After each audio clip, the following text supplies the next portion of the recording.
Ézéchiel, chapitre 29. La 10e année, le 12e jour du 10e mois, la parole de l'Éternel me fut adressée, en ces mots.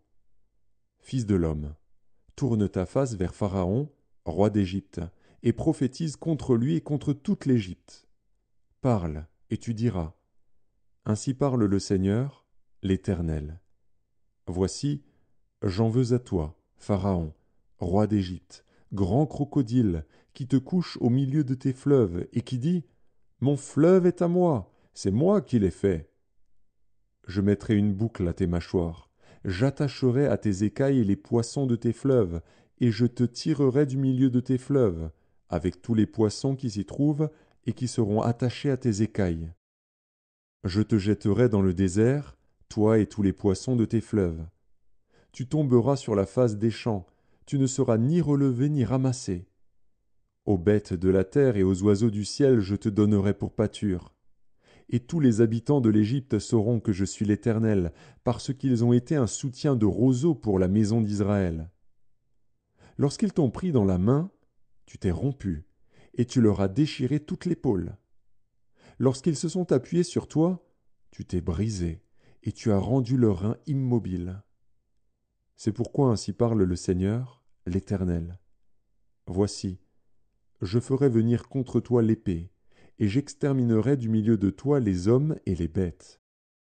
Le pays d'Égypte deviendra une solitude et un désert, et ils sauront que je suis l'Éternel, parce qu'il a dit, le fleuve est à moi, c'est moi qui l'ai fait. C'est pourquoi voici, j'en veux à toi et à tes fleuves, et je ferai du pays d'Égypte un désert et une solitude, depuis Migdol jusqu'à Syène et aux frontières de l'Éthiopie. Nul pied d'homme n'y passera, nul pied d'animal n'y passera, et il restera 40 ans sans être habité. Je ferai du pays d'Égypte une solitude entre les pays dévastés, et ses villes seront désertes entre les villes désertes, pendant 40 ans.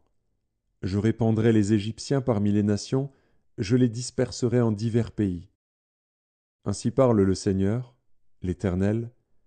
Au bout de 40 ans, je rassemblerai les Égyptiens du milieu des peuples où ils auront été dispersés. Je ramènerai les captifs de l'Égypte, je les ramènerai dans le pays de Patros, dans le pays de leur origine, et là ils formeront un faible royaume.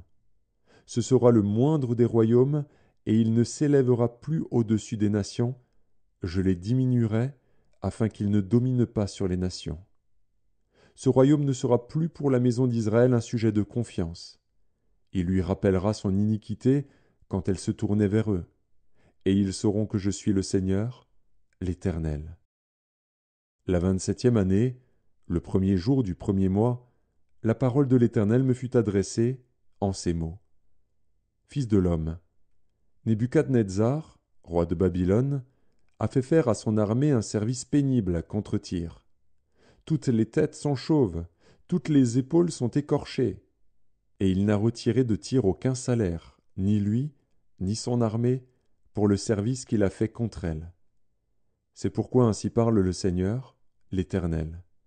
Voici, je donne à Nebuchadnezzar, roi de Babylone, le pays d'Égypte. Il en emportera les richesses, il en prendra les dépouilles, il en pillera le butin. Ce sera un salaire pour son armée.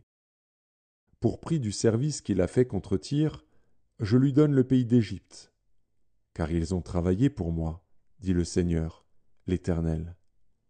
En ce jour-là, je donnerai de la force à la maison d'Israël, et je t'ouvrirai la bouche au milieu d'eux. Et ils sauront que je suis l'Éternel.